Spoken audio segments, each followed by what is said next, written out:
Hidden Gems, Episode 35, The Spiel Des Jahres Losers, 2014 edition.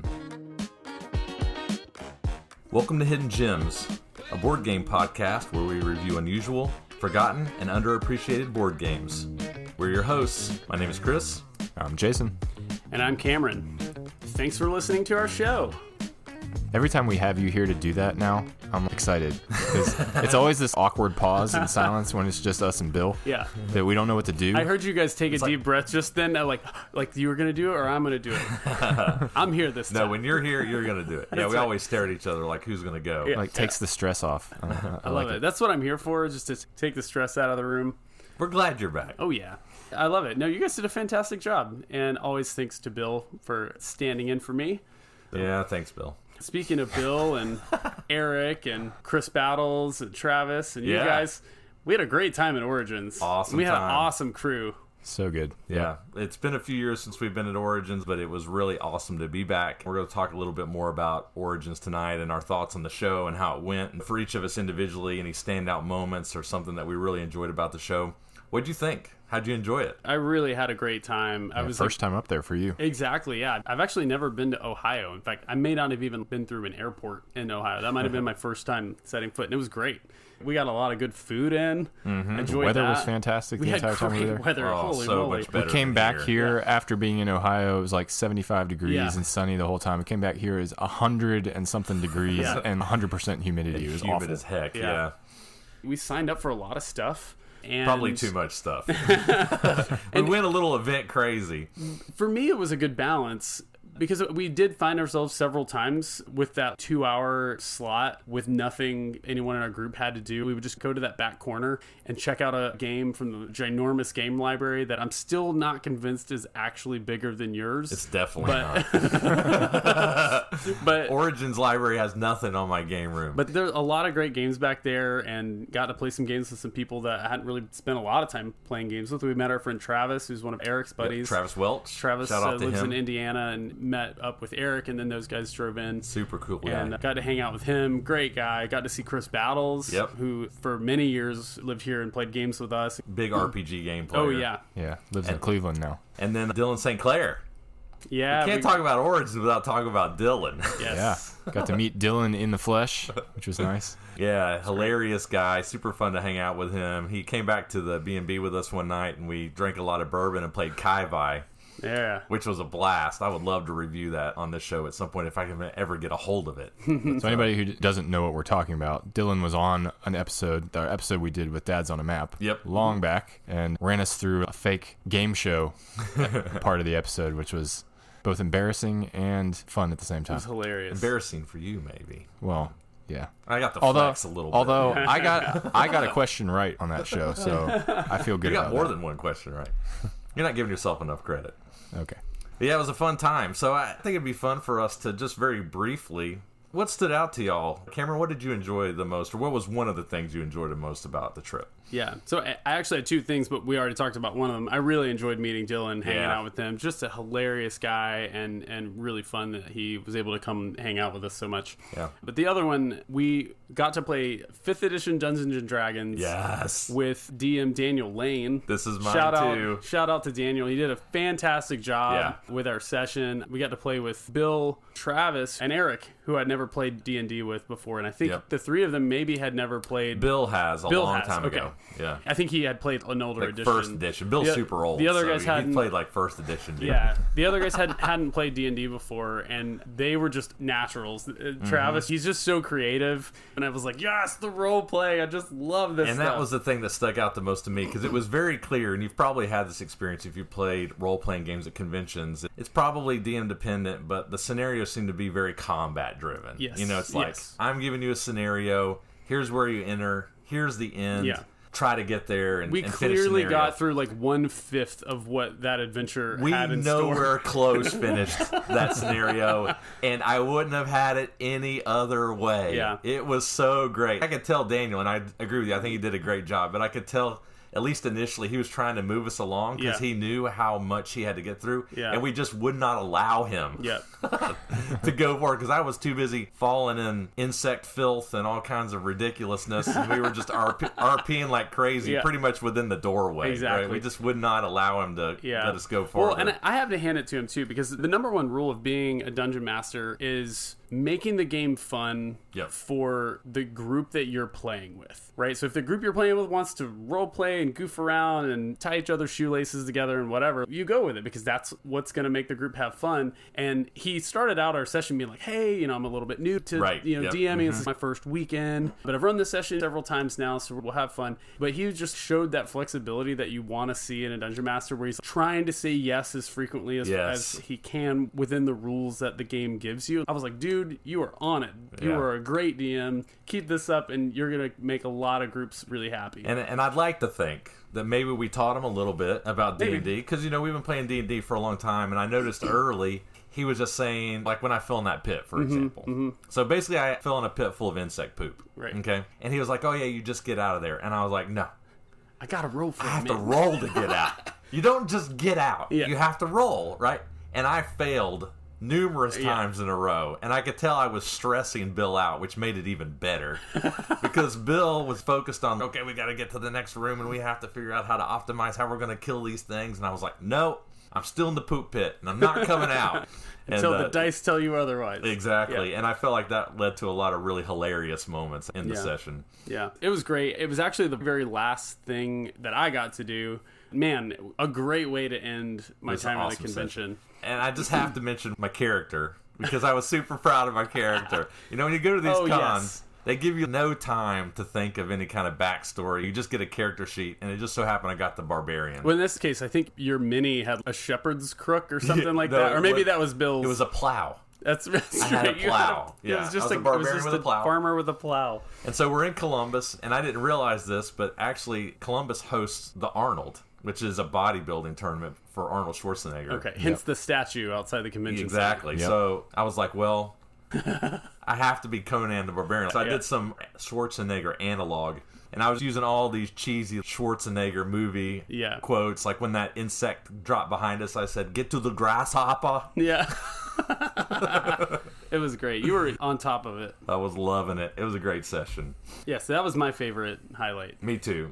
I think we both had the same one. It's a great time. What about you, Jason? You weren't playing no role-playing games. We know that. I was not in the role-playing game. I've been very silent for the past 5 minutes. Lame. I was actually considering joining that session with you guys, but it was full, so there weren't enough spots. But I was trying to think through my highlights. I have a bunch, but I'm not going to spend a ton of time on them. I'm just going to go through them because I had a hard time picking a favorite. Some of these are ones that I mentioned on the episode before we left, but they held true to what I thought. First being Monster Mash. Oh, man, yes. We all got to do that together as a large group, which was just fun in and of itself. We played Monster Mash like 4 times. Yeah. Glenn Simpson, the guy who runs Monster Mash at the convention, Glenn. He does an awesome job of keeping it fun. I did terrible this time. Both times I played. You did. You got wrecked. I almost won back in 2019 or whatever year that was when we played. Yeah. I was out in the first 5 minutes. Travis won one of his sessions. He did. Yeah. I was so jealous of his stickers because when you kill a dude, you get a sticker on your back. I only got one sticker helmet for the whole thing. I got 0 stickers. Yeah. I killed no one. But I still had fun. What else? So I snuck into a demo of a game that I didn't think I was going to be able to play by Paverson Games called Distilled. I don't think I mentioned this before. It's a newer game that was recently kickstarted, actually. It's kind of like Brew Crafters, if you're familiar with that game, but about running a distillery. And we talk about bourbon so much on this show. That just sounds cool to me. I was 50-50 on whether I thought it was actually going to be a good game or not, but I was excited to try it. And when I was signing up for things, everything was full. There were no open demos for this game, but I managed to sneak into one, got to play it, and actually had a really good time. It was good.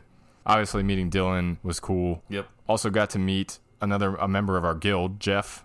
Jeff Frost, right? Yeah, sold a couple games to him. Yeah. So it was fun to meet him in awesome person. Guy. And I think the last one I have to mention is free play of games in the game hall. Yeah. We tried out Ghosts of Christmas. Oh, boy.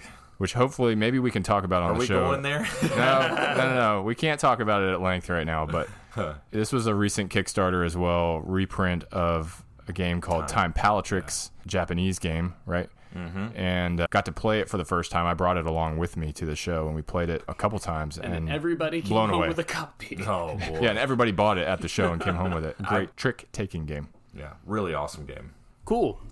So we have a fun thing that I wanted to throw out there. First of all, we'd like to offer a huge thank you to all the patrons that support us over on Patreon. We don't talk about it all the time, but we have some amazing fans out there, and several of you support us each month financially on Patreon. We really appreciate that. Absolutely. And specifically, we have our first gem miner to join, Paul Suyat. Yep. Thank you so much for supporting the show, Paul. And for those of you that don't know, gem miners have a special boon that they get as a part of being a part of that tier, which is that they get to influence a game that we review on the show. Yep. So we're working with Paul. We're already chatting with him on email about a game that he thinks could work, and we're going to get his game reviewed, and we're going to get his feedback. Yep. And then when that time for that episode comes up, we're actually going to be reading out his thoughts on this hidden gem that we're going to be reviewing. It'll be like he's reviewing it with us. Exactly. So he'll give us a list of pros. So when we go through our pro comments, we'll read his on the show. When we talk about things we didn't enjoy, we'll read his on the show. And then when we go through our final thoughts, we will read his final thoughts word for word. So it's like he's reviewing it with us. Yeah. Which I'm super excited about. Honestly. It's going to be a lot of fun. So glad we're doing that. I'm glad we have at least one person take us up on it.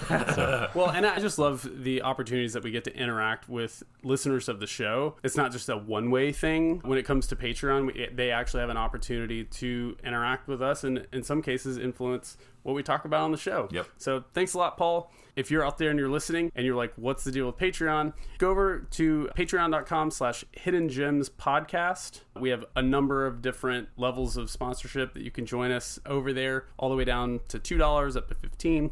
Different perks associated with those, coupon codes and whatnot. And each of those so far offers something very ambiguously called exclusive content. And we've been trying to figure out what that should look like. Oh boy, yeah. And there's a little egg on our face, we realize, because if you're a Patreon member, you probably haven't seen a lot of exclusive content. There's been a couple things that we've placed on there, but it's not regular or consistent. We haven't really figured out what formula. We suck about remembering to take pictures while we're playing games, okay? That's basically what it boils down. That's basically it. But what we wanted to roll out is that we actually have a new idea. We got to talking with Dylan while we were at Origins and brainstorming about this a little bit. And he had a lot of great ideas. And what we came up with is that basically what we're going to start doing is recording more philosophical segment on board Fireside games. chats with hidden gems. Exactly. Not reviews necessarily of games, but more just how we think about gaming in general. Maybe our thoughts on whether a given Kickstarter is an improvement or not. So things like that. Right. Topics that we wouldn't necessarily cover on the show, but maybe you as a listener would find interesting. And so as we consider those topics and get them recorded, we're going to introduce mini podcast episodes that'll be exclusive to our Patreon members. We'll figure out what the release schedule looks like for that. But if you're curious and that sounds like something that you want to listen to, we're actually going to release the first one for free so you can check out what that content's going to be like. And maybe you'd like to join us on Patreon and check out that content as we release it in the future. Yeah, will only be for our Patreon backers. Exactly, yeah. Yep. All right. Well, cool news coming on the Patreon front. We do have a cocktail tonight, as usual. This was a tasty one. I must say I've already drank like half mine. So mine's gone. So I'd love to know what's in it. Which is not a good idea because this one is very liquor-y. And licorice-y. And licorice-y, kind of, yeah. So tonight I made for you all a cocktail called Fright Night in the Grove, which sounds like it might be a Halloween-themed cocktail. I was going to say, yeah. Which it could have been. But it's in the Grove. It's in the Grove. And it's got Jägermeister in it. Anytime we're talking about games with Germany, I always use Jägermeister. It's kind of like my go-to. You got it. Because I've really been into it lately. Fright Night in the Grove is half an ounce of Reposado tequila, actually. I don't even know how much you got of that. I was trying to figure out what the base spirit was. Very little of that. 2 ounces of Jägermeister. Okay. Which in retrospect, I might actually back off on a little bit. Okay. Maybe 1.5 ounces to an ounce, unless you really enjoy it. 1 ounce of grapefruit juice, half an ounce of simple syrup, shaken with ice, and then poured into a lowball glass with ice. And that's Fright Night in the Grove. Like I said, it's very heavy on the Jaeger. So if you like that, you would enjoy this one. Yeah, I'm pretty sure I don't taste any of the other things that you mentioned. But it's still good. All right, so before we transition out of our banter section, we tried to make our banter a little bit shorter tonight. Hopefully we accomplish that. And the reason for that is, probably not. Jason shaking his head no. This episode is going to be a little bit longer, folks, okay? I hope you're all right with that. It's a little bit of bonus content. Welcome to Hidden Gems. Welcome to Hidden Gems.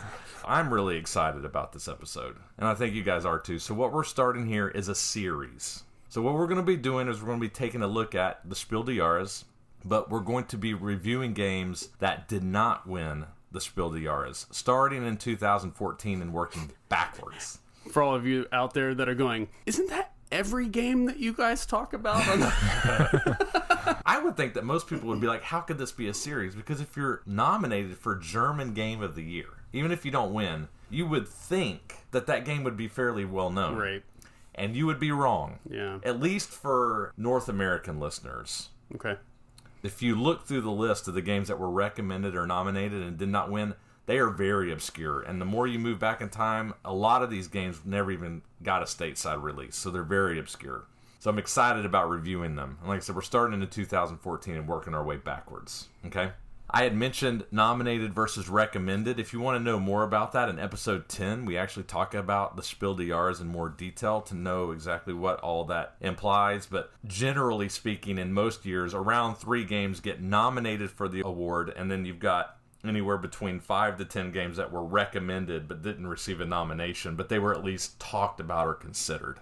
Mm-hmm. So what we're going to do here is we're going to review 3 of the games that did not win, and then at the end of the episode, once we've reviewed them, we're going to take all of the games that were nominated or recommended, we're going to put them in our own personal order, because we've played all of them, and then we're going to determine if the winner really deserved it, or if we think another game deserved to win instead, which I think will be fun.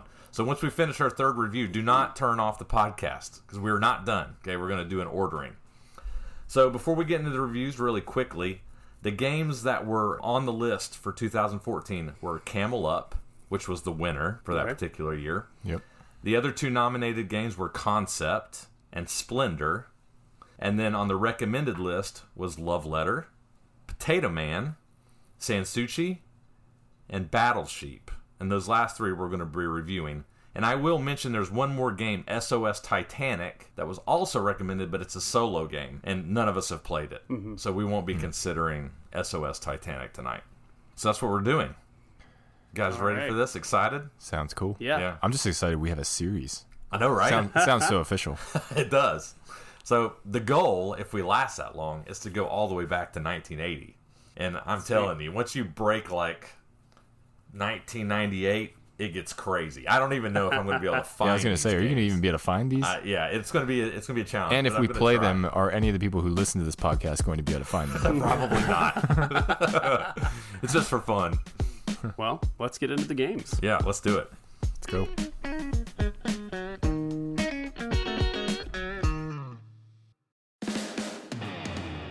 Rivaling sheep herds are battling it out to control the most space of Farmer Pat's pastures.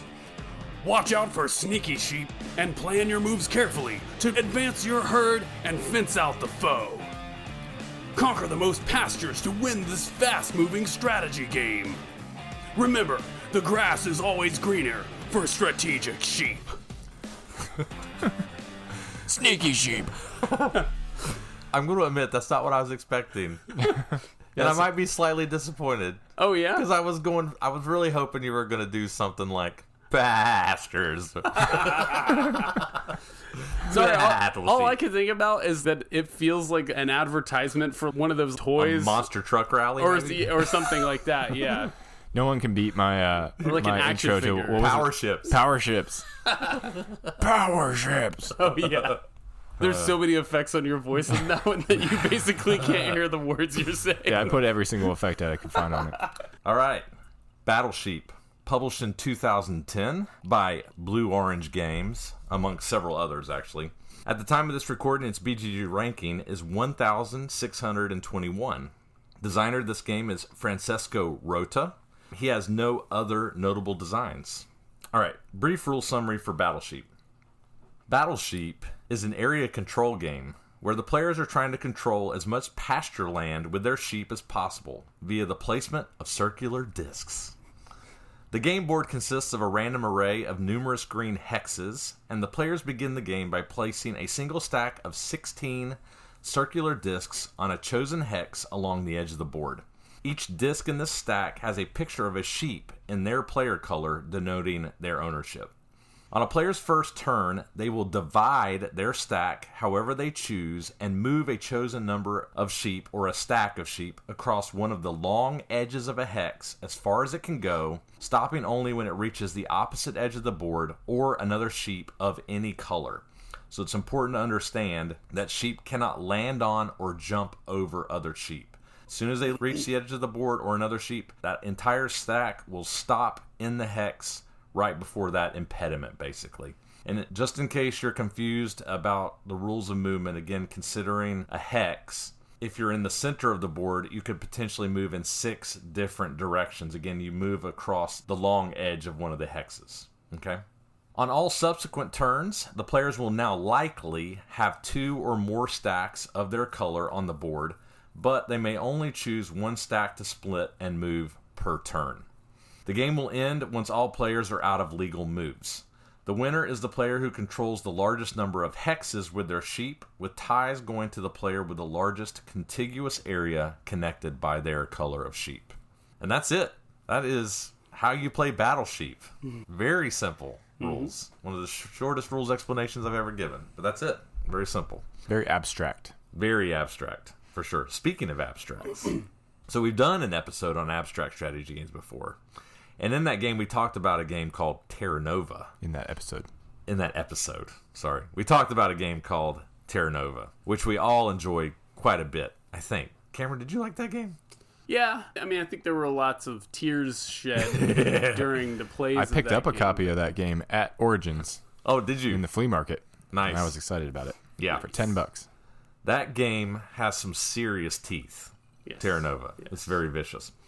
But I will say, when I was playing Battle Sheep, I got a lot of similar feels to Terra Nova when you're playing Battle Sheep. The whole concept of you've got something on a hex and you can move it across that long edge and move it across the board into a different area, claiming territory, basically. Right. Similar idea to Terra Nova. And we all really enjoy Terra Nova. So my question to you is, do you agree? Did you get a Terra Nova feel to that? And if so, do you feel like this game still has a place, given the fact that Terra Nova exists? Yeah, I hadn't made that connection, surprisingly, considering how much I like Terra Nova, but I hadn't made that connection with this game. You mentioned that Terra Nova has teeth, and it absolutely does. It's a mean game. Vicious. And so I'm thinking about your question of, like, does this game still have a place? And we'll probably talk about this more, but if by having a place you mean it's less mean, I don't know if that's true. I mean, this game, you can be just as vicious in this game, if not to a fault, which I'll talk about in a minute in my cons section. But I do think the parallel is there for sure. It will be interesting to hear which game you prefer. Interesting. I won't spoil my thoughts on that. Okay. Right now. So I will say, when you mention Terra Nova in the context of talking about this game, I do see that similarity, especially the movement is similar. It's not exact, because in Terra Nova, you have the more painful decision of being able to stop your dude anywhere along that line. Whereas this, you have to go all as far as you can. Yes. So that's a little bit different, and it's a little more automatic once you decide how you're going to divide your stacks up and then which direction you're going to send it. I think one significant difference along the lines of it having a place in that genre of area control and movement style game, this game is incredibly fast playing. Yes. Terra Nova is not. And that's not because it's rules heavy. It's because everybody's tearing their hair out, trying to decide what they're going to do. Exactly. Yeah, that's a good point. And analysis paralysis. And I think the other thing about the teeth, too, is I think you can make some equally vicious decisions in this game. It doesn't feel nearly as mean because there's not nearly as much time invested in a given game. Someone just crushes you and just blocks you out and you lose terribly, which happened to me. Yeah. I thought I was being mean to you, and then Jason came and just stopped me up, and I was out of moves 2 turns later. Rack it back up again and play again. So I feel like that takes a little bit of the sting out of some of the viciousness that you can have in this game. Yeah. You hit on a lot of points that I wanted to mention too, Cameron. I'll just elaborate a little bit more on some of the things you mentioned. I think you're right in Terra Nova, and I think we mentioned this when we reviewed it. you literally have hundreds of different ways your turn can happen in Terra Nova. Literally hundreds. Right. Because you can stop short in that movement. You don't have to go all the way until you hit a blockage or impediment. You're totally right in that. And then you're placing stones around yourself in any of the available places around where you stopped. Yeah. Maybe thousands of permutations your turns could take, honestly. And so that's why it's so AP prone. This one is not so much so, but I do find one thing very interesting about this game is the splitting of the stack. Because that is one decision point that I think is interesting is, okay, I've decided which direction I'm going to move.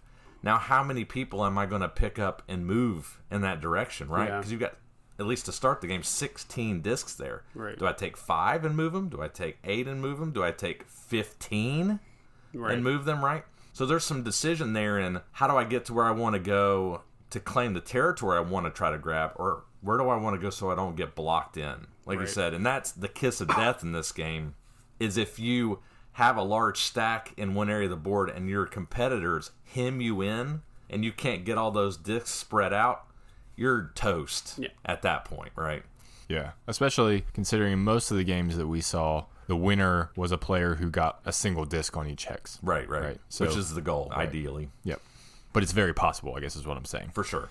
Yeah, I definitely feel in this game that there were times that I was tempted to table talk, which you shouldn't do. But you can definitely see moves on the board where you're like, well, if I move there and then Cameron moves there after me, Jason can't get out, right? And so you can move there and hope that the person to your left sees that and hems that person in.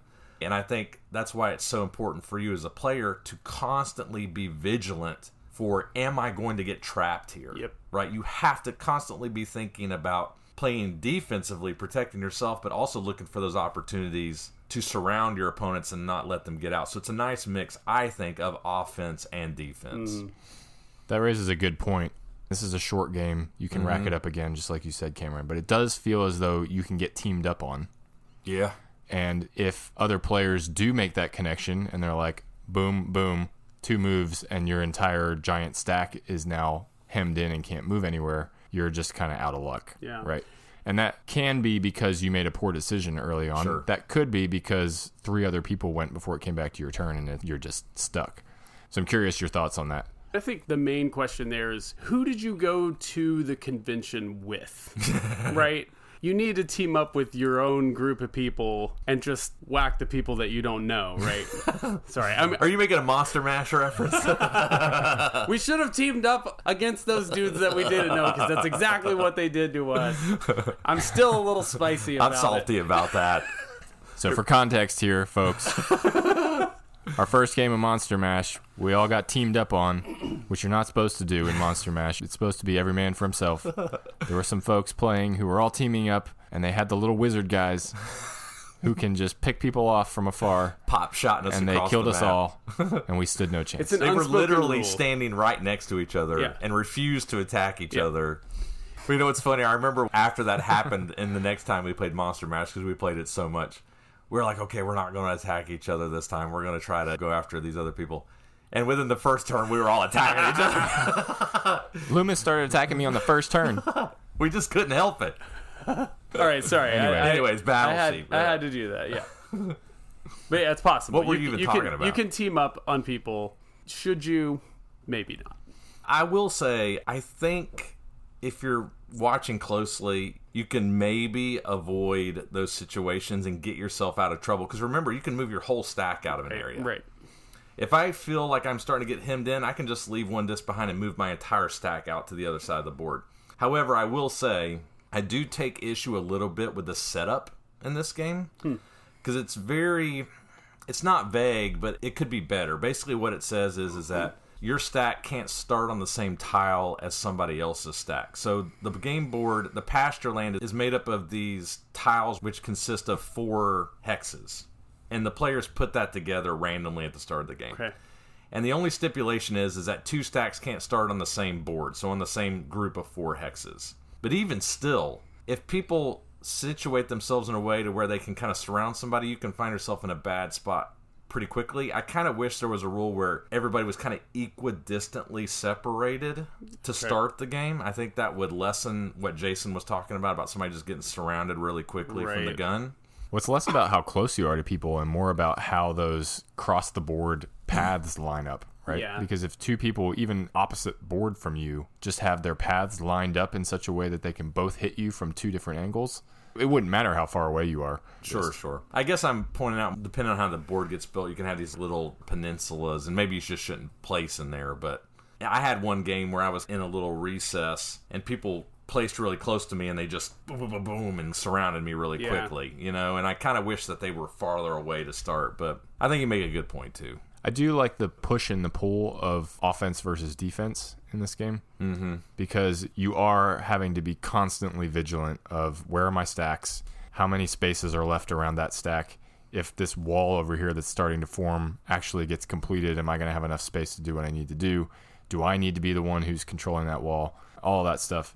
But there's also an offensive element. I found myself in a lot of games moving a single disc off the top of my stack just to throw it in front of somebody to limit their options. Yeah. Right? You throw it in front of somebody, and now, well, that's 3 directions that they could go with that stack. Now they only have 2. Yeah. Right? And I didn't move any of my stuff anywhere. All I did was throw a disc at them to prevent them from being able to move somewhere. I think that's great play. Yeah. I like that part of the game. I agree. Any other thoughts? Cons? I guess one question is, when you guys were playing this game, did you feel like this game had anything to do with sheep? Always bringing it back to the theme. No, not at all. I was like, this is an abstract strategy game. This theme could have been anything. Yeah. It's a little weak, I think, on that note. Terra Nova has a better theme than this game. I agree. And that's a stretch. At least there, you're building fences. You're building fences, yeah.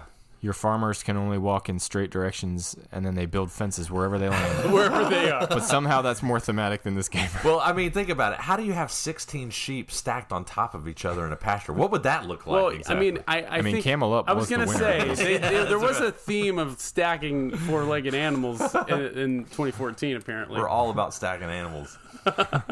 Yeah, point noted. Well, shall we move into final thoughts? Let's do it. Jason. I'm not starting this one. Why not? I played this game the least of all of us. Okay. And I played it after driving 8 hours to Columbus from Raleigh, North Carolina. So I'm not starting this review. Fine. Cameron. Yeah, I'll go first. Start us off. All right. So maybe it's because I played this while we were at Origins and I was just having so much fun with all the other games that we were discovering and playing there. But I never came away from a play of this thinking about it and really wanting more. I also feel like I'm starting to develop something resulting maybe from all the games that we play here doing this show, where we've played a ton of games I'd consider fillers, and I kind of feel like this falls into that category. Sure. And so many of them are great, like true hidden gems. So I now frequently find myself comparing filler type games to other fillers and asking, why would I play this game versus one of those given the chance? If I had the same amount of time, would I rather just grab Rumis or Saikatsu or Curios? I think about that. And all of that to say, I think perhaps maybe my standard for filler games is just higher than it used to be. Sure. To consider it a good game or good enough that I'd enjoy introducing it to someone who hasn't played before. And this one just didn't land in that category, so I'm just going to have to give it a 3. Interesting. So for me, I posed the question earlier about similarities to Terra Nova. And I do think this game is quite similar to Terra Nova in some ways. I do not think it's as good as Terra Nova. However, Terra Nova is excellent. Mm-hmm. So when we reviewed it, I gave it a 5. I was contemplating a 6, but, I backed off. I think it's great. It's an awesome game. I think Terra Nova has more interesting decisions, and it's a little bit more cutthroat. Mm-hmm. However, that is not to say that this game doesn't have teeth, because it does. This game can be quite vicious as well. I think the biggest difference between this game and Terra Nova is the barrier to entry is smaller. Mm-hmm. Again, Terra Nova is not a complicated game, but you can really get racked in an AP in that game. Mm-hmm. In this game, the rule set is very simple. It plays quickly, as we mentioned. Once it's done, you can rack it up again really fast. And so, because of that, I think it is slightly more welcoming to maybe non-gamers. I would not get Terra Nova out and play it with non-gamers or family, because it's just so mean. Yeah. Right? The sheep are way cuter. Yeah, exactly. So all that to say, I enjoyed Battleship, and I think it deserves a place on my shelf because I think it has enough differences, the ones that I just mentioned, to deserve a place. And personally, I enjoyed the game. I like it quite a bit. So I'm going to give Battleship a 4. I think it's good. Whew. All right. Got to follow that up. So I agree with what both of y'all said. And for lack of a better word, I was on the fence with this one. We need to make a shirt that says I was on the fence on this one for Jason. I was referring more to the pasture theme. Oh, okay. Yeah. Totally missed it. You say that all the time. But same thing. I do say that all the time. I do think this game is much more approachable than a game like Terra Nova, even though I think Terra Nova is fantastic. I didn't dislike my plays of this game. And I think that as an introductory abstract type game, this is great, right? For somebody who doesn't play a whole lot of abstracts. Yeah. For kids even. Yeah. This would be a great game. I play this with my kids a lot. I crush them. For me personally, like you mentioned, you're glad you own it. It has a place on your shelf. I don't own it, right? And so I have to think about it from the perspective of, is this a game that I would go out and buy? Sure. Not owning it, but having played it. And I think my answer to that is probably no. I probably would not go out and buy this game. But does that mean that I think it's a bad game or that it's just a blah game that I would give a 3? Not necessarily. I think this game has a place. It's not a place that I would want to find myself all the time. And I think like Cameron said, if other options were available, I might drift towards those other options. But I think this game does have a place. And I think a certain group of people are really going to enjoy this game. I can see why it was nominated for the Spiel. Yeah. Such a simple rule set. And there are interesting concepts and interesting ideas. I agree with your rating of a 4, Chris, and I'm going to start there. But I think for me personally, if I'm going to give a game a 4, that would be a game that I would want to go and seek out and buy. And I don't think I would go buy Battleship when we're done with this episode. Just because for me personally, it didn't excite me enough for me to go out and buy it. But I think it qualifies as a 4 for a certain group of people. For me personally, it's a 3. I wonder if you played this with your kids, if you might keep it. I think my kids would like this game a lot. And I'm not saying it's a kid's game, right? But kids can play this game. And I kind of joked when I said that I crushed my kids at this. But the point I'm making is the barrier to entry is low, but this game is highly skillful. Yeah. The better player will win, usually, because there's meaningful decisions here, but it's so easy to learn, right? My kids love the game.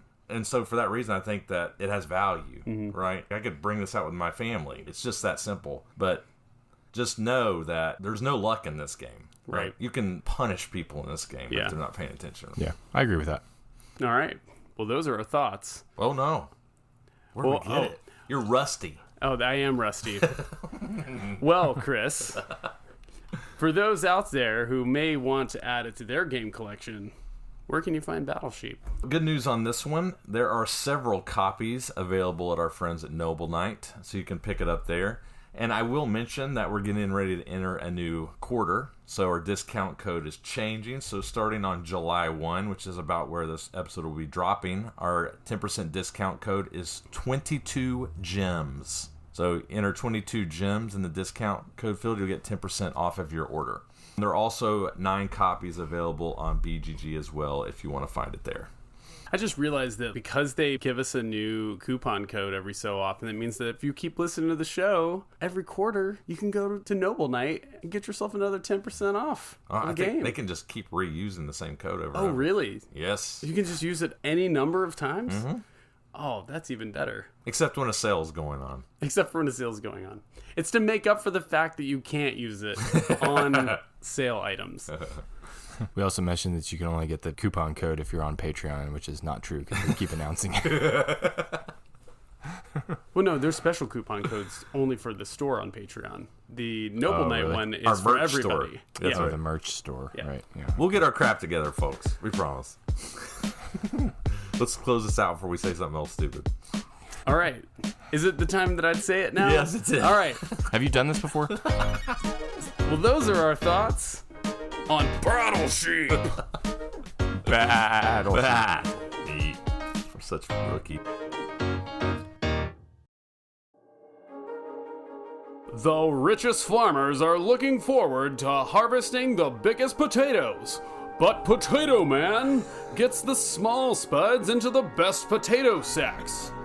In this trick-taking game, the player who will be the most successful in the end is not necessarily who has taken the most tricks with his potatoes or has the most powerful cards in his hand.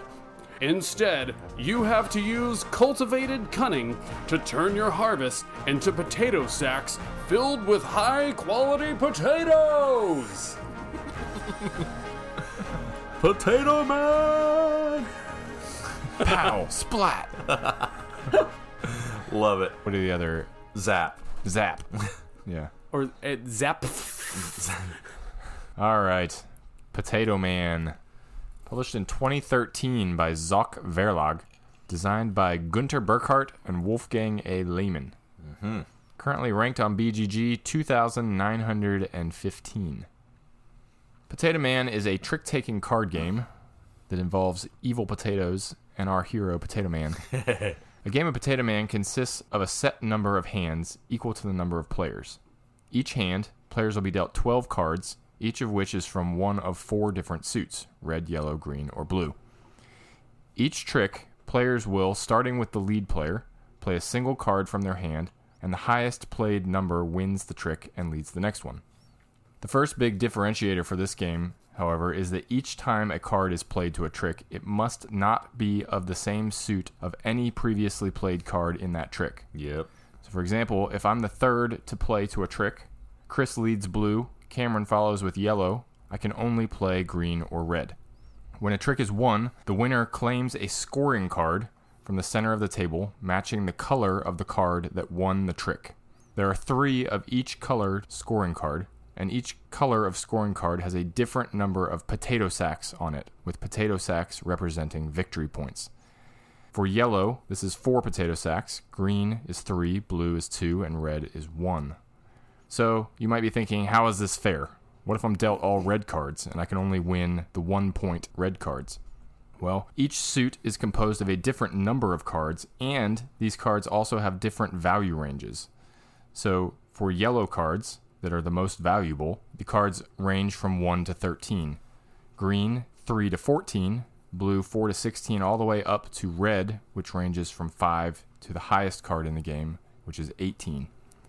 So one other wrinkle is that if I win a trick using a color, let's say red, which is normally worth only 1 point, and all 3 of the red scoring cards have already been taken, I then get to take a special neutral colored scoring card, which is worth a whopping 5 points instead. So, finally, what does any of this have to do with Potato Man?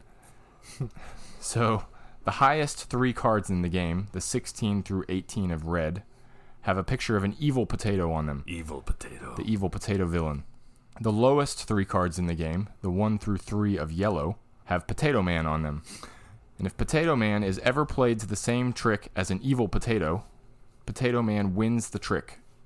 As I mentioned at the beginning, players will play a number of hands equal to the number of players, and if a player is ever unable to play a valid card to a trick, the entire hand ends immediately. Yep. Highest number of potato sacks wins the game. And that is entirely how you play Potato Man. Yeah. There aren't any other rules here. Gotta catch those sacks. Yep. All right. So the most unique part of this game, and hopefully it came through in the rules description, but from a trick-taking perspective, the most unique part here is the inability to play on suit. Yep, it's the gimmick. So you have to play a card in a suit that has not yet been played to the trick. So what did you guys think? And if you don't, I think this is worth reiterating. Yeah, and if you don't, it ends the hand immediately. Outright. Yeah. Yeah. So what do you guys think of this?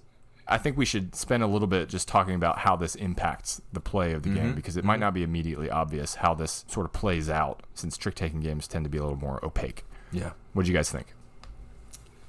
It's definitely unique, right? We've talked about how we like trick-taking games. We're eager to try new trick-taking games, and so we always try to give it our best shot. I don't want to dive too quickly into cons necessarily, but you're asking me how I felt about this mechanism. Yeah. And I found it hard to like it. There's 4 suits, you're playing with 4 people. If you're 3rd or 4th in line to play, you're limited to 2 different suits that you even can play, and it felt to me to make play a bit automatic, right? If I can't overtake the trick, I'm going to choose between one of the 2, and I'm going to dump a card probably my low. If I can, I'm going to play the best card that I can in order to try to come over top and take the trick. Felt like the range of decisions and clever options was a little narrow for me from a trick-taking game perspective. Yeah, so for me, I have many thoughts on this particular question, but I'm going to just begin by talking about this one, and we'll see where it goes, because I definitely want to hear what you think, Jason. So one thing that I will say that was interesting about this is that in this particular game, if you get dealt a trash hand, and that happens in Trick Takers sometimes, where you just get dealt a bad hand, you can finagle your hand in such a way in this game to where you can set yourself up to not be able to play, right? And you can just end the hand and get out of it.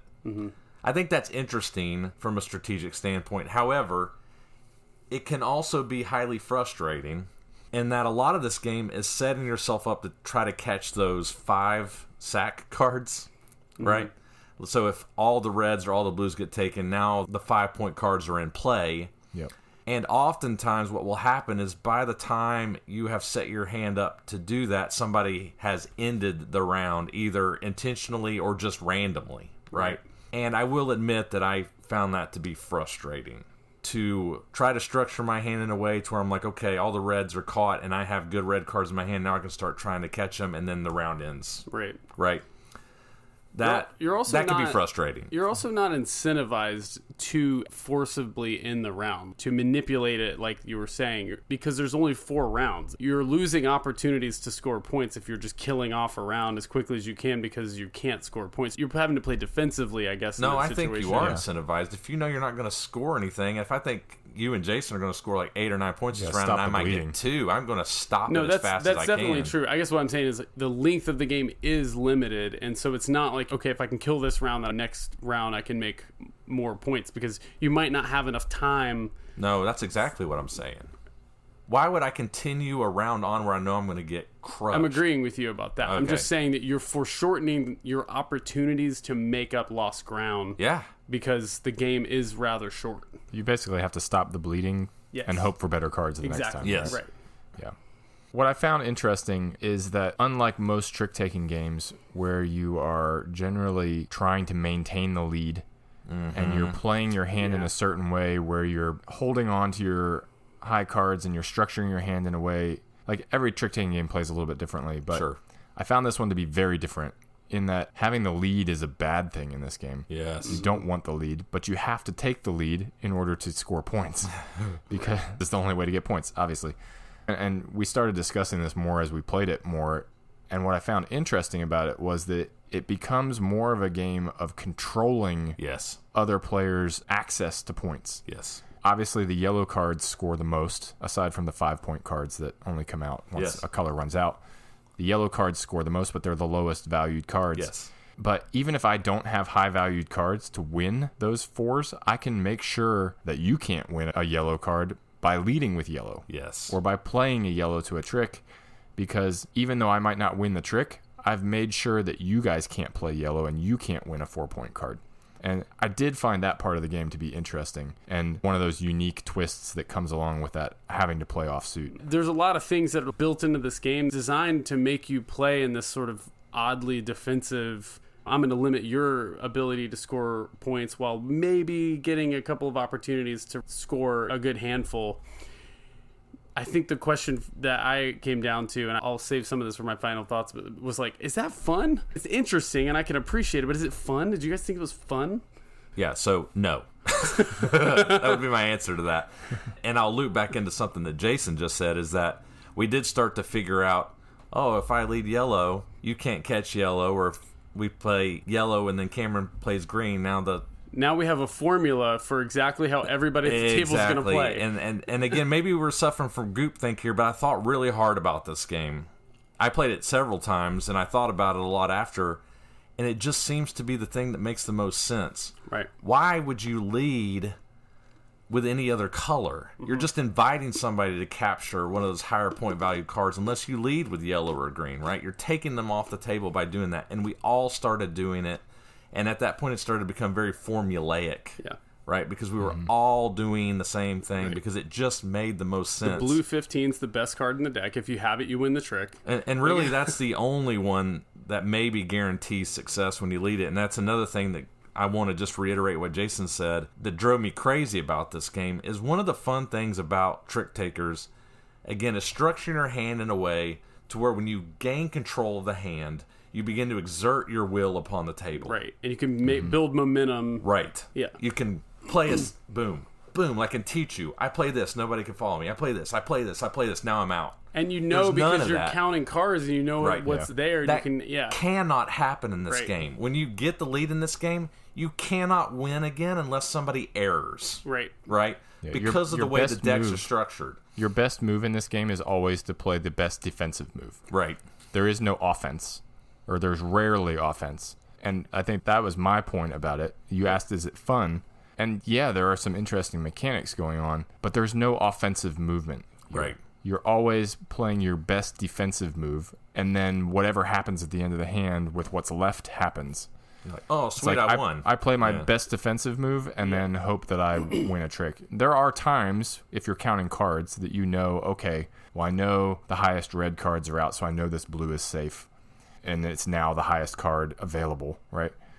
There is some of that, but that's not an offensive move. That's everything else is gone now. I know I'm safe to play this. You got 2 points. Right. Yeah. Exactly. Big whoop. I mean, there were several times I had the 13 of yellow, which is the highest yellow card. And it didn't matter at all. And I could not catch with it. Right. It's impossible to catch with it unless, for some reason, somebody doesn't lead with yellow and it passes around to me. Someone leads with the red 16 or something like that. You cannot lead with the highest yellow card, the 13, and win with it. Right. Well, for that matter, you can't lead with the 16, 17, or 18 of red. Right. You shouldn't ever be able to win with the yellow 13 unless somebody makes an error. Exactly. And so, moving on, we mentioned Potato Man. Let's talk about Potato Man. Yeah. Cameron, you mentioned that we saw Potato Man win a trick every once in a while. I would counter that with, and this is not a comment against you. No, it's fine. It was my first time playing the game. The times that Potato Man won tricks were times when Chris and I had played the game a bunch of times and you were coming in fresh. Yeah. And if I'm being frank, it was because you made errors, right? And that's, again, not a comment against you. By later hands and all that stuff, I had figured out the formula. You're like, oh, I don't do this. It was like, just never do that. So then I was just like, anytime we get a 16, 17, 18, it's like, big whoop, right? These are useless cards, I can't play it unless yellow's already been played and it's not Potato Man. And it's not going to happen, yeah. Right. And so I don't want to say it's the core mechanic of the game because it's definitely not, but it is the theme of the game. It's the name of the game. It's the name of the game. And Potato Man is worthless. Yes. Unless somebody just makes a strategic error. It's just the threat of Potato Man. People are playing with the knowledge that he's in the deck without him actually being played in a meaningful way. Yep. The only way I could think of that it could work, which I think maybe you tried to do, Cameron, one time and it just happened not to work, is if you play him suspecting that the person to your left, the only red cards they have left in their hand are Evil Potato. Right. But that's an incredible risk. Well, the other thing is that there's 1, 2, or 3, or 16, 17, 18, which means that there's a Potato Man for each of those threats. If there were only one Potato Man, maybe it would be a little bit different. Well, that's the other thing. The risk of playing those high cards wouldn't be as great. There is an element there in that not all the cards are dealt out every hand. So you could, if you're throwing luck into the mix of saying like, oh, well, maybe all the Potato Mans are out of the game this hand. You could take that risk, but you never would. Really silly. It's not worth it because if you're wrong and person plays Potato Man, they just won 4 points. Right. Which is huge. Just shouldn't happen, right? Yep. Yeah. Well, should we move on to final thoughts then? I mean, I don't have anything else to say unless you do, Jason. Have we defeated Potato Man? Nope. We can move on. I went first last time. All right, I'll go.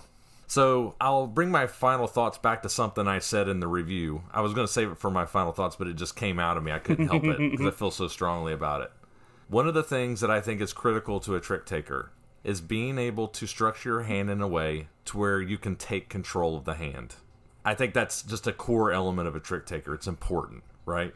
And taking control of a hand doesn't necessarily mean I'm catching all the tricks. I think a fun thing to do, like we talked about Ghost of Christmas, is structuring your hand to where you catch no tricks. That's taking control of the hand, in a way, right? Yep. There's just none of that in this game. And again, it's a shame because the idea is clever. Making the weaker cards catch more valuable points is a cool idea. But unfortunately, it doesn't work in practice. It doesn't make for a good game. We started playing very formulaically. And like Jason said, we played more defensively than offensively. and we were just playing cards and seeing how it happened, and none of us could ever get control of the hand and get the lead and exert our will. That killed it for me. Once I figured that out, I was like, nope, this isn't it. This isn't what I'm looking for in a trick taker. So for me, I'm giving Potato Man a 2. And it pains me to say that because I was very excited about this game. And it just didn't play out the way that I thought it was going to. So it's 2 for me. Yeah, it didn't help that we played this game after coming back from Origins and having played Ghosts of Christmas. Oh, it's death nail. And just being blown away by it. I think my thoughts echo yours, Chris. It just felt like I was always playing defense. There's no cleverness to the offense. There's so many clever ideas in the game, but they don't really play out as cleverly as one might hope. And I actually won this game a couple times. Yeah. And I remember feeling, as I was winning, feeling bad that I was winning tricks. Because it was just like, well, I just have all the good cards, and it's just playing out this way that I'm just winning all these points. Mm-hmm. And anytime I'm playing a game and winning the game and feeling bad about winning the game because it's so out of my control, or it's not out of my control because I'm making decisions, but just felt unfair. You're as I was sensing winning. There's nothing we can do, right? Right. I'm winning the game, but I'm feeling like I'm not making brilliant moves that are causing me to win this game. I'm just winning. And that's definitely a bad sign for me. So I also landed on a 2 for this game. Mm-hmm. I did enjoy exploring it. Yeah. Because there are cool ideas to explore, but we kind of hit a wall eventually of like, okay, well, there's nothing left to explore here because we've kind of figured it out. I agree with you. This is one that got worse and worse, you know, and I think that's the value of multiple plays. When I first played, I was like, okay, that's cool. 4 maybe. Played it again. I was like, 3. And then after the 5th or 6th time, I was like, no. Right. This just ain't it. I'm just going to come out and say I just didn't like this game. I asked the question. I also did not think that it was fun. Every turn, I felt like I was just dealing with the limitations of what had already been played. If I couldn't play higher on a given card, I'd try to mitigate the number of points the winner could get. Often I just played what I had to play, dumping my lowest card in the suit that I was allowed to play. Yep. Play often felt automatic, like you're talking about. If I didn't have good cards, I barely had to think about when to play them. Just mitigate what others can score. Occasionally, I'd be handed an opportunity to play the high card and score points just because no one could stop me. It just feels very unrewarding, I think, is like what you were talking about, Jason. It just feels unrewarding to win and then like a shrug if you lose. Because even when I lost, I didn't feel like there was anything I could have done better. Maybe some of those cases like you're talking about. But once I figured out the game, it's like, well, that's just how it played out, you know? Yep. I either didn't have the cards or turn order just sort of precluded what I could play. And we play a lot of trick takers, and I've come to love them. So I get excited when we are picking up these games to look at for the show. But a key element of a good trick taker is feeling like despite your hand of cards, you can play intelligently and in such a way as to impact the game somehow, either by cooperating with your partner, by prioritizing how you play your cards. And Potato Man just doesn't offer that in an interesting way. So, in my opinion, this spud is a dud. I'm going with a 2. Could we say that Ghost of Christmas is Potato Man's kryptonite? It wasn't as good. Oh. No, it wasn't. It's evil potatoes all the way down. I do think Ghost of Christmas just killed this one, though. When you play a great trick taker so close in proximity to one that's not as good, it just is. It's a killer. Yeah, it's like we're reviewing Ghost of Christmas at the same time. But I'll say, like, I mean, I remember how I was feeling when we first started playing that game, and I was baffled. I was very confused. I was like, I'm not grokking how to play this game. But once I figured it out, it was like, wow. Yeah. And I came home with a copy. That's what you want. I only bought 2 games. They were both in the same publisher, and the other one was about goats. But I actually played that the mountain goat game. I played it with my nieces and nephews, and they did really, really well. Solid game. Spoiler The alert. youngest of them, actually, who's 6, Henry, crushed everybody, including me. And he was playing very, very strategically. Fun fact. Mountain Goats will be reviewed by us on this show. Oh, really? Because it is a re-implementation of a Spiel Des Jahres loser. Oh. Known as Level X. Okay. Yeah, all right. by Stefan Risthaus of Arkwright, of all people. Cool. Designed Mountain Goats. Vastly different complexity ratings there, yeah. Yeah, very much so. All Still right. waiting on my copy, Bill. Well, as we do on the show, Got to. when we give bad reviews, we always say, like LeVar Burton, don't take our word for it. Maybe you want to try out this game for yourself. Yeah. Where could folks get a copy if they want to give it a shot? Well, crushingly, This isn't available on Noble Knight. Okay. This game is hard to find, actually. It is very rare. There are only 2 copies available on the BGG marketplace, and they're kind of expensive. 2 copies going on 3, or? 2 copies. Interestingly, also, there is a print-and-play version of this, but it's themed to Mike Tyson's Punch-Out.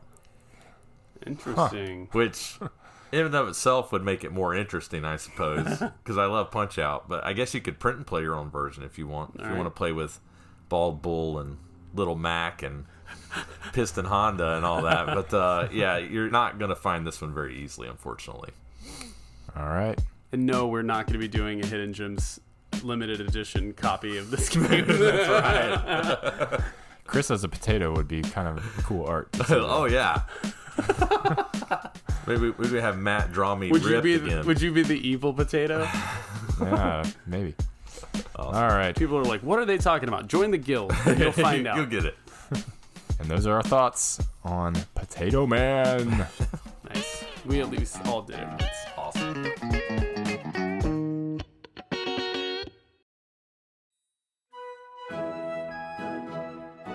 Who can create the most majestic garden?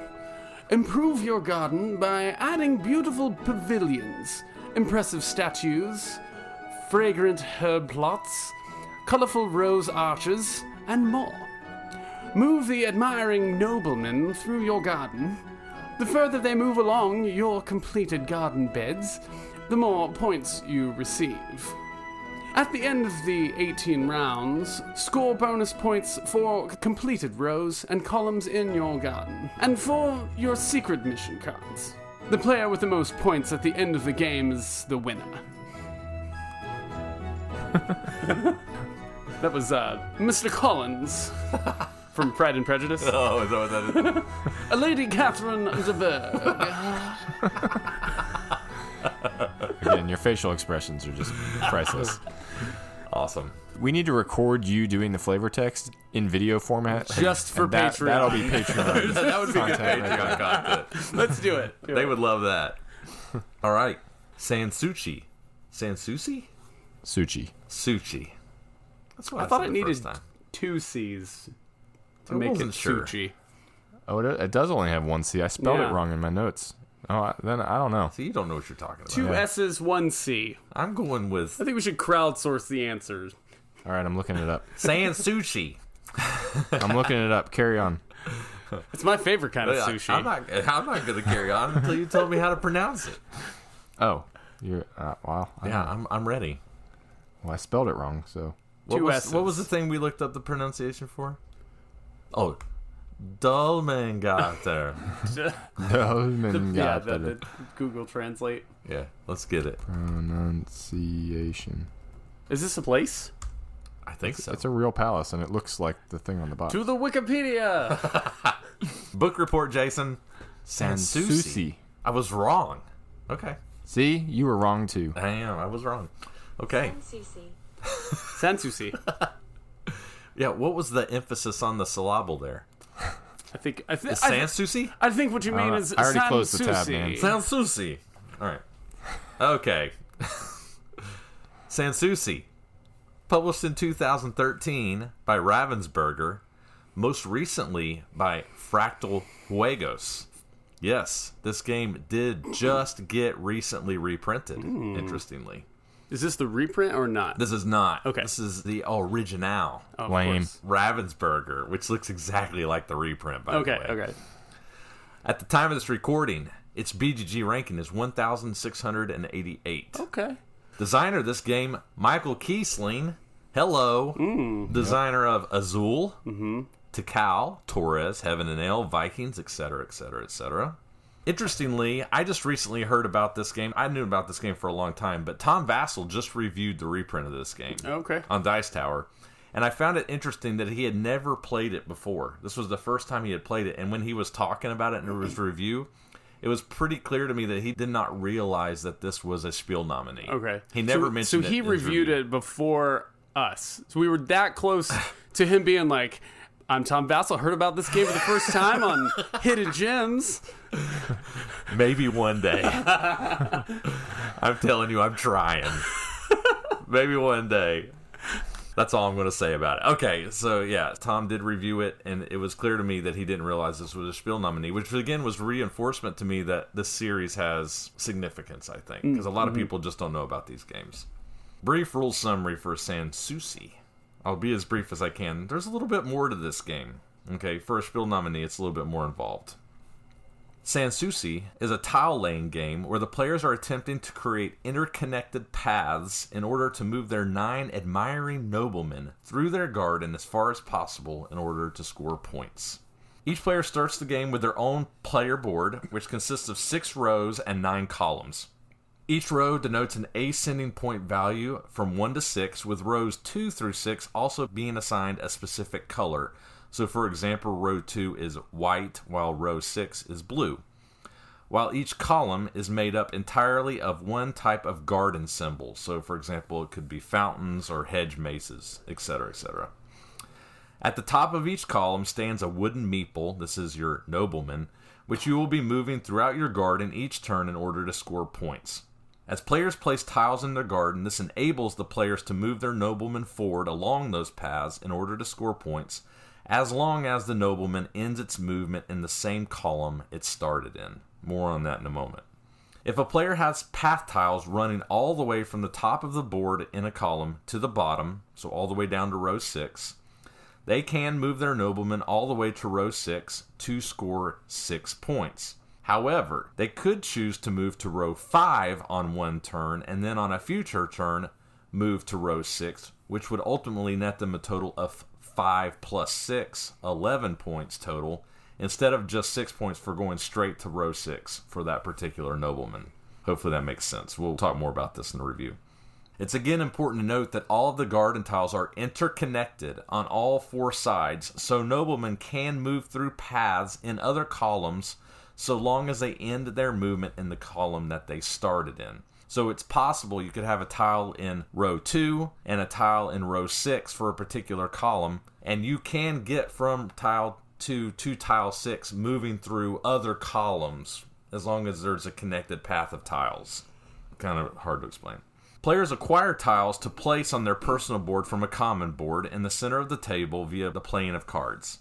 The common board always shows 10 face-up tiles available for purchase, with pairs of tiles randomly assigned to one of 5 colors, which correspond to the colors seen in rows 2 through 6. Each player starts the game with their own personal deck of 18 cards. The cards either show a combination of 2 colors, a type of garden symbol with each symbol represented once, or a wild card.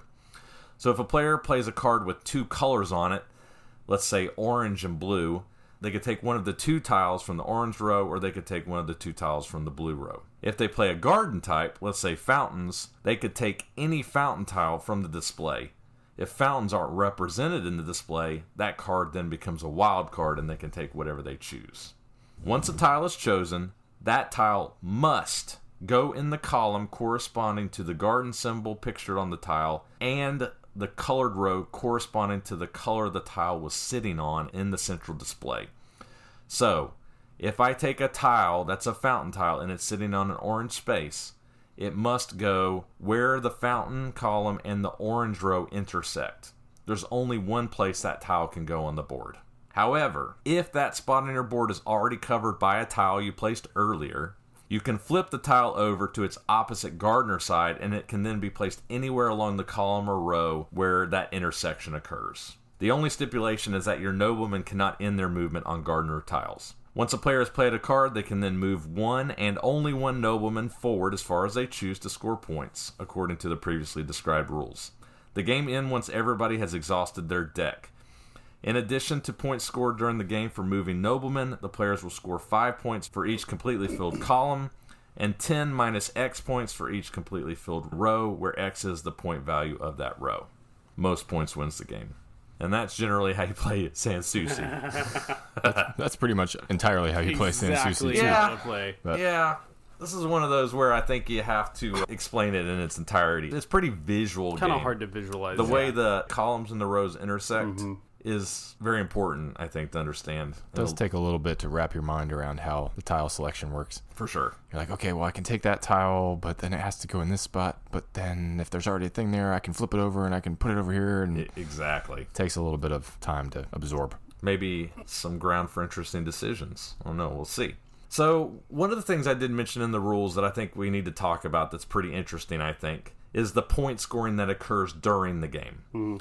So again, if I didn't make it clear, as your noblemen move forward, they score you points. If you jump all the way to the end of the path, if you're able to, you can score 6 points, which is the most points you can score for a row. But it's oftentimes more advantageous to slowly move your noblemen up to row 2, then move them to row 3 and score 3, then move them to row 5 and score 5, then move them to row 6 to score 6. The points compound on themselves. However, there's not enough time in the game for you to do that with all your noblemen, right? Mm-hmm. So you're having to assess, how far do I want to go forward to try to maximize points? What did you guys think about that mechanism, that point scoring that occurs in the game? Yeah, it's definitely a puzzle. It's interesting. We played this game with Mike, a guy who's a listener of the podcast who we got to meet for the first time. Board Games for One on Instagram. Yeah. Great content. And YouTube. Good guy. Had a blast playing this game for the first time with him. And he mentioned it felt like a spreadsheet game, right? In that it feels like there is an optimal way to play the game. Now, whether you can actually do that based on the tiles that are available and the cards that you're drawing is the whole game, right? Yeah. And it's figuring out how to get as close to that as possible. But it's interesting in that, and I'll talk about this more later perhaps, that it feels like there is an optimal scoring path in this game. That's not necessarily to say that it's formulaic, because you can't. Nothing's guaranteed. Nothing's guaranteed as to whether or not you can actually execute that, right? So it's all about taking what's available and trying to get as close as possible. But it adds in that push your luck element a bit to that puzzle. It's like a solvable puzzle, but you have to push your luck. Yes. As to whether or not you can actually achieve it. And that creates some interesting tension, I think. I totally agree. I think there's definitely some, I was going to say risk mitigation. I don't know if that's the right term, but I guess what I'm saying is because there's not enough time to move everybody down slowly and incrementally, you're trying to always decide how far can I jump forward safely. Mm-hmm. It's like, okay, well, I'm going to move this guy up to 4, and then when I get that number 5 tile, I'm going to move him forward to 5, and then I'm going to move him to 6. And all the while I'm waiting for that tile to come out, and I'm moving this guy up 1. I'm moving this guy over here 1, and then all of a sudden I'm looking at my board and I'm like, crap, I can't move anybody else forward anymore, right? Or I'm falling behind. I've exhausted my reserve of moves, and when I should have maybe moved more slowly, I jumped a bunch of guys forward, getting greedy, trying to get like 4, 5, 6s on a lot of guys, and now I'm stuck, right? Yeah. So I thought that was really interesting, that push-pull of how greedy do I want to be, or do I just play it safe and move slowly for fewer points? The other thing you had to make sure not to do is you can't step on a tile that you turned into a gardener. Yeah, right. So there were times where I was like, oh no, I've gardenered myself into a corner now. So to be clear, you can travel through them, you just can't stop on them to score points. Yeah. Right. Yeah. All right, so I think we have to talk now about the selection of tiles and the way that happens with your card draws. So, as we've been talking about, this game is kind of like a making lemonade out of lemons type deal, where obviously there's an ideal way to solve this puzzle, but you're forced to do it with the cards that you have and what tiles are getting randomly flipped out onto the board. It creates some interesting, well, I'll say interesting, I'll also say frustrating at times situations, especially with the wilds. So everybody has one wild in their deck, and wilds are great. But you can also have a wild if it is a particular garden feature that doesn't happen to be on the board at the moment. Mm-hmm. But you can also find yourself in the position where you're like, sweet, I have a wild in my hand. And then the player right in front of you flips over the next tile, and it's the exact thing that you're holding on to. And now all of a sudden you don't have a wild anymore. Yeah. Which obviously is not a huge deal, but it's a bit of a luck element in there that can feel frustrating at times. At least I felt like it was frustrating. That, in addition to sometimes you just have 2 cards in your hand, and what's available out on the board would force you to put those tiles. If you were to play that card, you would have to take a particular tile, and it would have to go in a particular spot, and it just doesn't help you. Did you guys feel that same level of frustration? What were your thoughts on the breakdown of the deck versus the tiles that were coming available and how all that played out? Yeah, I mean, I think everyone definitely felt the whole, oh, I used to have a wild, but now I don't anymore thing happen at least once throughout it happens to everybody. These plays. Mm-hmm. One thing I did find myself doing, I was able to complete a row a couple times, which is worth potentially, up to like 8 points, depending on which row you complete. I was looking at how can I turn that card that wouldn't necessarily be useful for something that I want into a gardener that could pop into any spot on that row that I don't really care about. Or that column.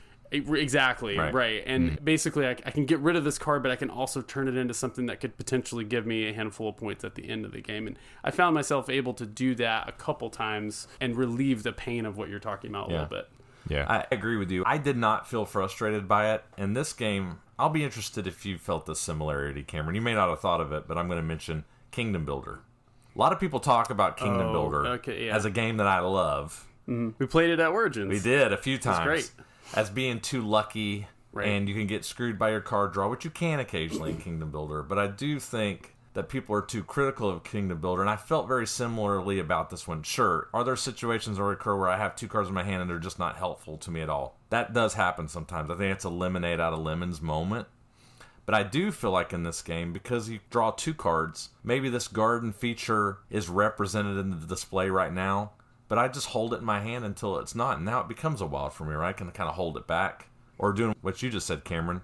Taking a tile that's already in a spot where I have a tile, and now I have flexibility, right? Where I can move gardeners around and make connections. And then where I place that gardener now may make another tile in the display more valuable to me, right? Yeah. I guess the point I'm making is I think the game mitigates the luck of the card draws and the small hand size by giving you that flexibility of the wild with the garden feature and the gardener. To me, that lessened that blow, and I didn't really mind it. I think the other thing that... I actually enjoyed it, to be quite honest. The other thing that offers a little breadth, and I thought this was an interesting design feature, is there's 2 different types of cards that can come up in your hand, right? The garden feature card or the dual color card. Mm-hmm. Between those, there's actually a lot of flexibility, because if you think about it, the dual color is going to offer you 4 different choices, and the garden feature card is potentially going to offer you hopefully multiple choices in general, because they can come from any row in the marketplace or any of them by virtue of being one of those wilds that we were talking about. I didn't feel like that was actually that constraining. I mean, there were definitely times where it was like, okay, not great options, but I felt like that was actually kind of infrequent. It wasn't like every other turn like I was like, this is a nightmare. There's sometimes in Kingdom Builder I'm like, crap, I drew flowers, but most of the time you can do something with your card, right? I actually appreciate it sometimes when a game forces you to think outside of this narrow range of a plan that you had for a game by going like, okay, we just don't have that option, so be creative. Yeah. Figure out how to make this thing that maybe you aren't looking for work for you, or for that matter, play offensively against someone else. Look around the table, see what someone else wants. Yeah. Jason, we've been talking a lot. I know you have thoughts. Tell us how we're wrong. I don't think you're wrong. I think that those mitigations are definitely there. I found myself frustrated by it at times. Not enough to sour me completely to the game, but I think it's definitely there. And in a game that is as tight as this one is, you have 18 moves and that's it. You're drawing 18 tiles. So 1 or 2 turns where you're like, well, I can't really do anything especially valuable with these. And sure, yeah, all those mitigations exist, but I think that's happening to everybody. Even sometimes those are not available. It can feel punishing, right? Yeah. But I raised the question to get us talking about some of those mitigations as well, because they are there. But man, I've never been more frustrated by gazebos in my life. So there were times. I think there was a game we played with Dan, and there was this particular tile I needed, and it came up 3 times in a row, and he went before me and took it every single time. And I was like, nah. But yeah. All right, Jason. You've been dodging going first all night. I have. It's your turn. This one. All right. I enjoyed Sanssouci. I think the puzzle combined with the push your luck elements of moving your guy down the board with that path building concept in it, of where I don't have to incrementally do this. I can create these clever paths that allow me to get people down to the bottom without having to find all the tiles in between. Yes. That was a really cool thing that I don't think I have seen in many other games, if any. And it's a unique theme. It's a unique puzzle. I enjoyed all of that. Were there points at which I was very frustrated by the cards I was drawing and just felt like I wasn't able to do what I wanted to do? Yeah, but that's most games. That's going to happen at times. And for the record, I was terrible at this game. I think I came in last every time we played it. So if that's saying anything, maybe I just wasn't playing optimally. I enjoyed this game. Is it one of my favorites of all time? No. but I enjoyed the game, so I landed on a 4 for this one. Nice. All right. Similarly, in general, I felt engaged the whole time I was playing Sanssouci. I felt like it had a good pace. I felt like it required me to pay attention throughout the game to how the market changes from turn to turn. But it's also not so complex that you can't carry on a conversation. Yeah. We had a great time talking about all sorts of stuff while we were playing this game the other night. It is definitely less interactive and strategic in terms of playing with or against each other than a lot of the games that we play. So if that's something that you really look forward to in a game, you might like this one a little bit less for that reason. But I thought overall Sanssouci was a good game, and I'd definitely play it again. I'm going to give it a 4. Nice. Yeah, so for me, when I was thinking about my final thoughts, the one word that kept popping into my head when I thought about this game was solid. It's just a solid design. Do I think it's exceptional? Not necessarily, but I think it's solid. It was good. I enjoyed my plays of the game. It did have Kingdom Builder vibes to it with that card draw. It just kept coming into my mind. I don't think this game is anywhere as good as Kingdom Builder, but again, I think it's solid. I enjoyed it. I enjoyed the lemonade out of lemons at times, trying to figure out how to make the most of my cards, and I also enjoyed cleverly playing my cards to connect intricate paths to take that one nobleman who looked like he was stuck at the top of my board forever and somehow finding a way to connect him all the way down to the bottom and score 6 points out of him. That was just fun. I enjoyed that. And so for all those reasons, I also am going to give this game a 4. I think it's a good game. I enjoy it. Look forward to playing it more. Very cool. Well, where can we find Sanssouci? Yes, so good news. There are copies available on Noble Knight. As I look up our discount code again. 22 gems. 22 gems, that's right. Change it up on me. You can use our discount code 22 gems to get 10% off of your order there. And there are also 12 copies available on BGG. And as I mentioned, this game is being reprinted. As far as I know at the time of this recording, it is not available in the States or Europe yet. But the plan is to make it available in those places. Actually, I wrote this down. Where is it available then? South America, I think. But they are planning to make it available in Australia, the UK, France, Canada, and Spain, and the US so far. And maybe more after that. But I do know that's been confirmed. So should be easy to get eventually. Yeah, very cool. Yeah. Well, those are our thoughts on Sanssouci, but we're not done. We're just going right into it, yeah? Might as well. Don't switch off your TVs yet. Yes, don't turn it off. I know nobody listens to our credits, not even Bill. But we are going to keep going here. So, as promised at the start of the show, we're going to pretty quickly go one at a time here and give our own personal lists, our own personal order of the Spiel recommended and nominees for this particular year. And we'll see what game we thought was our number one for 2014. Who wants to start? I can kick us off. All right, I'm excited. So, you listed off all the games at the beginning, right? I did. So, for me, number 7... I don't think this will be that big of a surprise. Potato Man. Just didn't work out for us. Number 6 for me might be a surprise. I'm going to say Splendor. Whoa. Okay. I know Splendor is loved by many people. I've just never been able to get into it. It just feels so thin. There's definitely stuff going on there. Again, it could be I'm terrible at Splendor too. You suck at this game. I have never won Splendor. I've played so many times and I've never won Splendor. I'm terrible at it. Oh man! And that should not be a reason for disliking a game, but for whatever, for me, it can be. I don't know. It just doesn't feel right when I play Splendor, which could be why I'm terrible at it.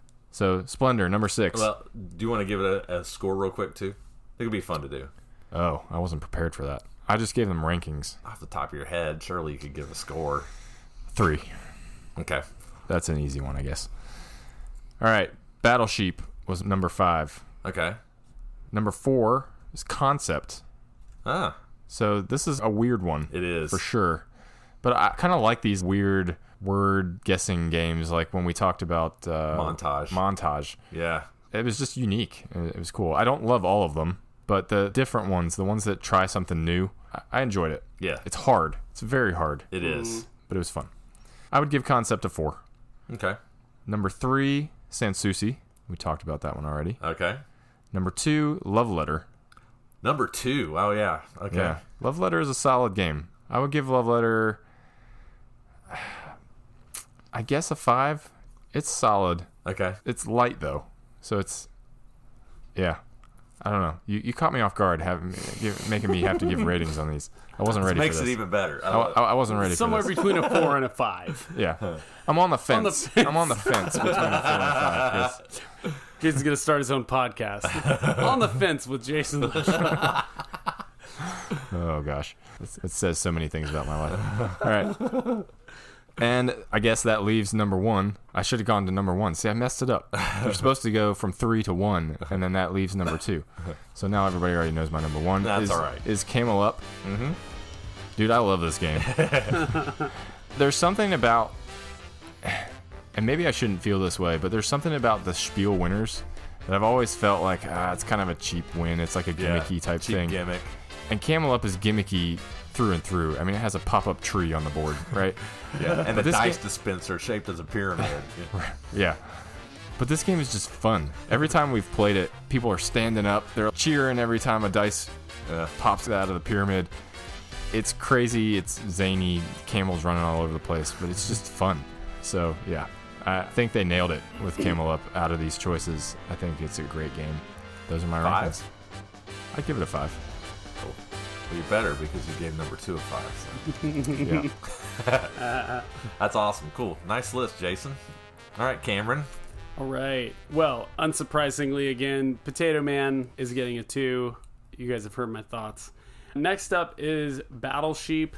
Wow. Okay. After listening to you guys, honestly, I feel like I might have been too harsh on Battle Sheep, and frankly, I really was in that whole mode of I'm playing all these awesome games at Origins, and this is like, yeah, I've got to get this game played for the podcast, knock it out a couple times right before bed. So maybe it deserves more credit than I'm giving it. Concept would be number 5. Okay. I echoed that sentiment of this was a hard game. Mm-hmm. My team, I don't think scored any points. It was us. It was... Oh, it was that's right. It was us versus everybody against everybody else, and we got our. I don't yeah, we did do terrible. I don't think that. Yeah, I don't think that we scored any points. I don't know what that says about our friendship, but it was hard. Next up would be Love Letter. I don't rank it quite as highly as Jason. I own this game. I think it's a good game. I give it a 4. I would also give Concept a 4. Okay. Mainly out of respect, just because I did poorly at it. For its cleverness. Yeah, I do think it's a clever concept. Love Letter, I think, is a 4. I've found at times when you play it a lot with the same people, there's conventions that develop with it that maybe keeps it from being higher than that for me. Up from that, number 3, I would give Splendor. I've played a good amount of Splendor. Mm-hmm. I'm also not very good at it, but I respect it for the game that it is, and I feel like that's one I would describe as being solid. Yeah. I probably would enjoy it more if I played it more. Mm-hmm. Next up would be Sanssouci. I did enjoy that. Would definitely play it again. But yeah, none of these hold a candle to Camel Up. It is just a crazy game. We got to play this at Origins. Yeah, we did. Yeah. We had played it before then, but what a fun game. Yeah. So many unpredictable things can happen in that game. And yeah, it's a great concept for a game. Also not good at it. I don't think I ever did better than, maybe middle of the pack. But yeah, it's a good game. Awesome. Well deserving of the award. All right. So 2 people have agreed with Camel Up. And I would give Camel Up a 5. For the winner. All right. So my list, for me, number 7, Potato Man. Obviously, it's just the worst of the group, for sure. Number 6, Love Letter. Wow. Give Love Letter a 3. Okay. Now, I will say that I recommend people play Love Letter. I think for me, and you hit it right on the head, Cameron, you said it. The problem with Love Letter for me is I do think it has conventions. It's a fun game to explore, and I've probably played Love Letter 40 times, but once you've played it so much, you start to learn, okay, if I'm holding these 2 cards, this is what I do. Always do that. If I'm holding these 2 cards, this is what I do. And once I got to that point, the appeal went away for me. Yeah. And that's why it's fallen for me. So I would give it a 3 out of 6, and it's my number 6. Yeah, I'm coming off the fence. I'm down to a 4. Because you're correct. You can't do that. It has been a while since I've played it. So Number 5, Concept. I love the idea of Concept, and when it works, great. It's fun, but the game is fragile as heck. I do feel like some of the clue cards are just wildly different in difficulty. Like, you'll get a super hard word or phrase, and then you might get a real easy That was one. what our problem was. Dude, we were just getting hard stuff. Yeah. But it's fun when you can get it to work with the pictures, but man, it can be frustrating sometimes. But I still enjoy it. The ones that are phrases are, like, incredibly... So hard. I give Concept a 4. Number 4, Splendor, the quintessential engine building game. I agree with Jason to a point in that it is very bare bones. It's just engine building. That's it. But it does it good. I enjoy it. I would give it a 4 also. Number 3, Battle Sheep. I like this game. Clearly more than you two. I enjoy it. I think it's high level of skill and viciousness with simple rules. What's not to like? For me, I enjoyed it. Number 2, Sanssouci. For all the reasons we mentioned, I think it's solid. Also a 4 or 6. And then again for me, number 1, Camel Up. Camel Up is great. Yeah. I should not like this game. Right. I do not like Cold Express. I do not like Walk the Plank. I do not like games like this, but for some reason, Camel Up just charms me.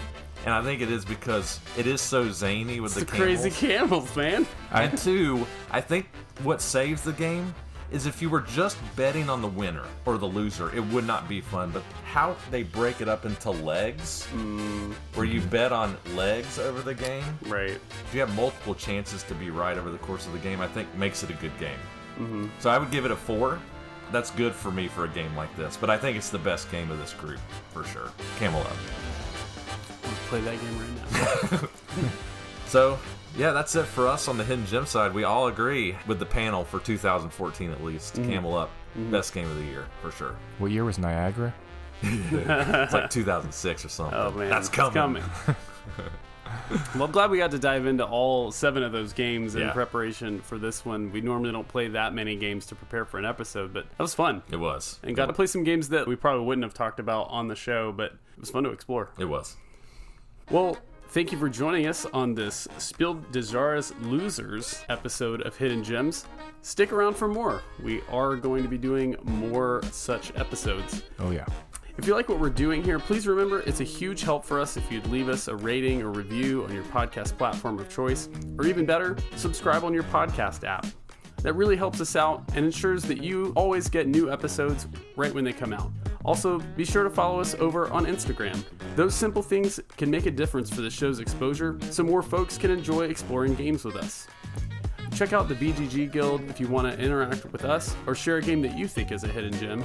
And if you want even more content, join us at patreon.com/hiddengemspodcast to listen to our backstage discussions on all things gaming. You can also support the show by purchasing a Hidden Gems t-shirt on our website at hiddengemsboardgamepodcast.com/store. Until next time, I'm your host Cameron. This is Chris. And I'm Jason. Thanks for listening. This episode of Hidden Gems, number 35, was recorded in Raleigh, North Carolina on June 28, 2022.